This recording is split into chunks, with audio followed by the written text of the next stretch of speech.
Bienvenidos a un nuevo episodio de Evolución Liberal. En este espacio, como ustedes ya saben, nosotros discutimos sobre principios, ideas, conceptos fundamentales para el progreso humano.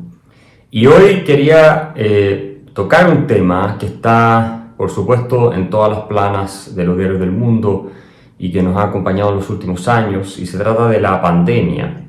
Sabemos que existe una nueva variante del virus, se llama Omicron, y que al parecer es más contagiosa que algunas anteriores, pero no está clara la incidencia que tiene sobre la salud de las personas en relación a otras variantes. Lo que sí sabemos es que en los últimos años los gobiernos del mundo han tomado distintas medidas, algunas muy agresivas con la libertad individual, restringiendo fuertemente los derechos fundamentales bajo el pretexto de que con eso se estaría combatiendo el virus. Pero a estas alturas tenemos que ser escépticos de este razonamiento, porque sabemos que hay países, por ejemplo, como Suecia, o estados como Florida, que adoptaron posturas mucho más relajadas en materia de restricciones cuando se produce la pandemia y tienen mejores números que otros estados, otros países que adoptaron estas medidas o implementaron restricciones muy firmes y muy duras a la libertad personal. Entonces acá es muy importante tener presente desde la perspectiva liberal clásica que las libertades individuales se pueden restringir solamente de acuerdo a los procedimientos establecidos por la Constitución y las leyes, pero además filosóficamente cuando la carga de la prueba, es decir, el mal mayor que se quiere evitar, es de tal naturaleza que la única manera de evitarlo es restringiendo las libertades, pero además se tiene que demostrar esto más allá de toda duda razonable. Es decir,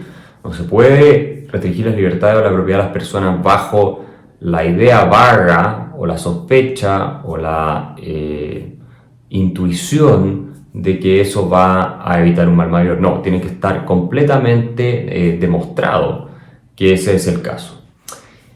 Es importante rescatar la racionalidad en todo el discurso sobre la pandemia porque como genera mucho miedo el virus, el contagio, la posibilidad de morirse de alguna cosa, en este caso del COVID, las personas y los medios de comunicación tienden a caer en pánico. Y cuando se cae en el pánico se exige a la autoridad que ejerza, ¿no es cierto?, sus prerrogativas y de manera muy agresiva intervenga, aun cuando muchas veces esas intervenciones terminan siendo contraproducentes.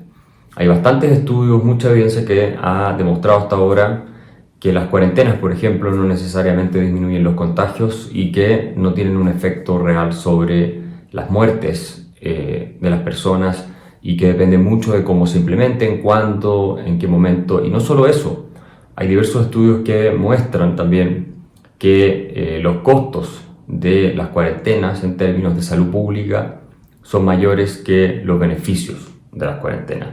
Es decir, cuando uno calcula toda la destrucción económica, el desempleo que se genera, los problemas de salud mental de los encierros, la destrucción de las capacidades cognitivas de los niños, la tasa de suicidio que se incrementa, la tasa de delincuencia que se incrementa, la tasa de homicidios que aumenta, cuando uno ve a todas las personas que no se hicieron tratamientos médicos oportunos o bien que no se detectaron enfermedades como cáncer porque al tener miedo de ir al hospital a realizarse estos tratamientos dejaron pasar el tiempo, y eso forma una masa de personas gigantesca que por llegar tarde finalmente terminan falleciendo.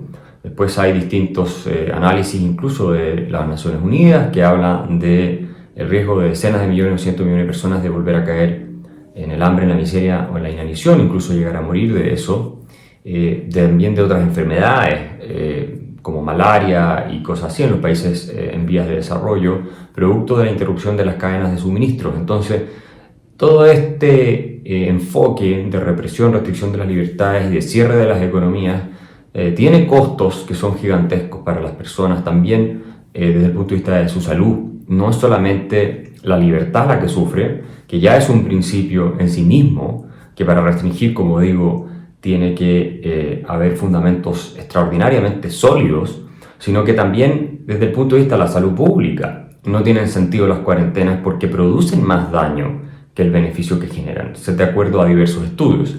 Hay otros estudios que matizan esto, que no están en la misma línea de lo que yo estoy planteando, pero la evidencia ya es suficientemente poderosa como para tener dudas serias respecto a que las cuarentenas sí funcionan. Y ante esa duda que establecen todos estos estudios, lo que se puede hacer desde una perspectiva racional, científica y también liberal es abstenerse de ser extraordinariamente agresivo y restrictivo con las libertades de las personas.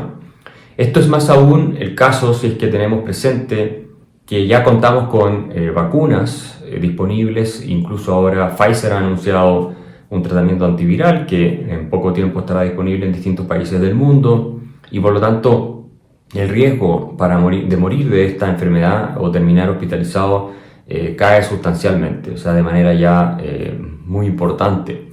De otra parte, los grupos también se ven afectados de manera diferente por este virus. Los niños, por ejemplo, no tienen casi ningún riesgo por COVID. Tienen más riesgo del virus de la influenza, y sin embargo nunca se cerraron los colegios por el virus de la influenza. Tampoco son los niños agentes o vectores de contagio relevantes en el virus del COVID, según muestran algunos estudios, aunque hay que ver qué pasa con las nuevas variantes, pero sí lo son de la influenza. En países como Suecia o estados como Florida no se cerraron las escuelas, los colegios, en otros países tampoco, y los profesores y otra gente que estaba en contacto con los niños no se contagió más que profesionales que trabajaban en otras áreas de la vida laboral. Entonces, el daño que se le hizo a los niños en aquellos lugares donde sí se cerró los colegios, a su desarrollo cognitivo, a su desarrollo también inmunológico. Muchos bebés, por no tener contacto con otros bebés y no estar expuestos a cierto nivel de agentes patógenos, vieron su sistema inmunológico debilitado y se han enfermado gravemente de otras enfermedades. Eso es lo que están mostrando muchos casos en Nueva Zelanda, por ejemplo. Entonces, todo esto es muy complejo y es importante que, de cara a las nuevas variantes del virus, nosotros rescatemos dos ideas que me parecen esenciales. Una, la de la libertad. La libertad pertenece a nosotros los seres humanos, es un derecho fundamental y lo tenemos por el mero hecho de ser seres humanos. No es una concesión que nos da el Estado. El Estado no puede llegar y arrebatarnos nuestra libertad con el pretexto de que nos va a cuidar. Si fuera así, podría prohibirnos comprar todo tipo de cosas que son, por ejemplo, alimentos malsanos, o nos debería prohibir fumar, o nos podría prohibir una serie de actividades, pero no puede hacerlo porque está en nuestra responsabilidad y en nuestro derecho fundamental tomar ciertas decisiones. Sí puede restringir bajo ciertos criterios, por supuesto, estrictos, nuestras libertades cuando hay un bien muy superior que se pretende proteger. Pero en el caso de la pandemia del COVID, insisto, que no es una tampoco de las más letales que ha habido en la historia, de hecho es poco letal comparado con otras que hemos tenido, incluso en el último siglo.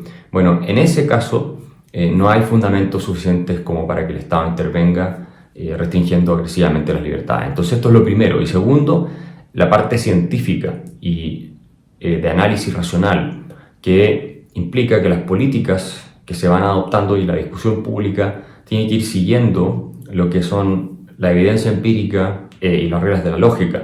El pánico no es compatible con la ciencia, y la verdad es que tampoco es compatible con la libertad y las buenas políticas públicas. En consecuencia, si la ciencia indica que las cuarentenas al menos tienen efectos que son dudosos, por decirlo de alguna manera, y ese es el caso, algunos trabajos científicos incluso dicen que son contraproducentes, producen más daño que beneficio. Entonces lo lógico es, si seguimos una posición racional, ser escéptico respecto a las cuarentenas y no promoverlas. Entonces tenemos dos argumentos. Uno es el científico, el del impacto que tienen estas medidas para lograr su propósito y los costos que generan, y por otro lado el de la libertad, que es un argumento moral y ético. Estas dos dimensiones tenemos que tenerlas presentes de cara a lo que podría ser un nuevo año con la amenaza de una pandemia global que va a afectar nuevamente la forma en cómo estamos viviendo nuestras vidas, de una manera en que tal vez también sea impredecible.